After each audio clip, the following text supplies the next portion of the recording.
नमस्कार सांग मैंने आपण मानू ओडिया एडिटर सेवारे स्वागत। मु आपण सांग आज गोटे नुआ आइडिया नहीं आसी जो भाई माने होटल इंडस्ट्री काम करते से जदि से बहुत दिन होटल इंडस्ट्री काम कर चाहते ना निजर किसी करने तो से आइडिया बहुत ये आप निश्चय देखो। ये आइडियाटा हूँ आपण एमती निज घर भी स्टार्ट करेंगे।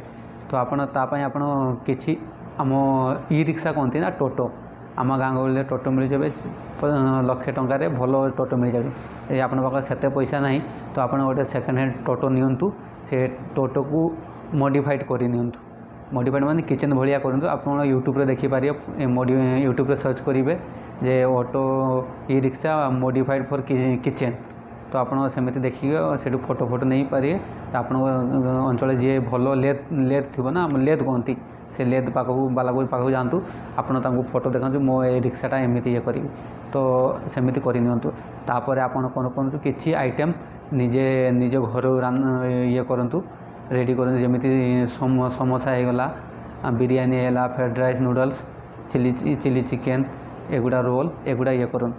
तो आउ किसी ये लाइव ये करूँ तो आप से रिक्शा जाए आगे सेट करूँ विभिन्न किचन भाया सेट करूँ से गोटे पानी टांकी भाया ऊपर गोटे लगा लिंतु बढ़िया भल से लगेगा पर आपड़ गोटे ये डिस्प्ले गोटे भल भाव डिस्प्ले करूँ। तो से समोसा जमी है पकोड़ा सेगुड़ा सब रखते सेगुड़ा आप घर घर बिक्री करूँ जमी फेरी करते गाँ गहली आप देखते आलुदम जमी बिक्री करे से गाड़ी में बिक्री करे। तो आपड़ खाली से गोटे जिनस बिक्री करे जमी आलुदम एमती। तो आपड़ जब ई रिक्शा बेपार करेंगे आप छोट रेस्टोरेंट भाया हो।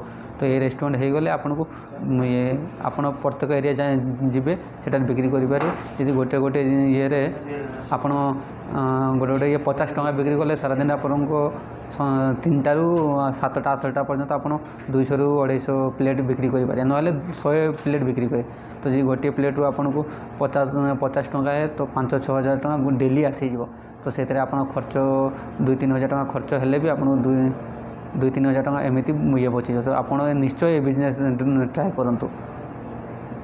सबू बिजनेस निज ये अच्छी आप जो बिजनेस ट्राए करूँ आ बिजनेस एमती है जिते पर्यटन आप शुणे कि निजे थे ट्राए कर देखिए ठीक अच्छे।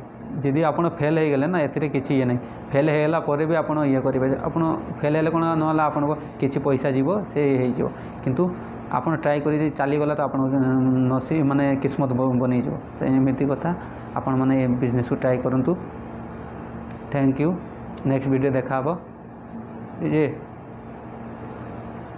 अपने से बनाएगा ना जैसे तेरे को थोड़ा सा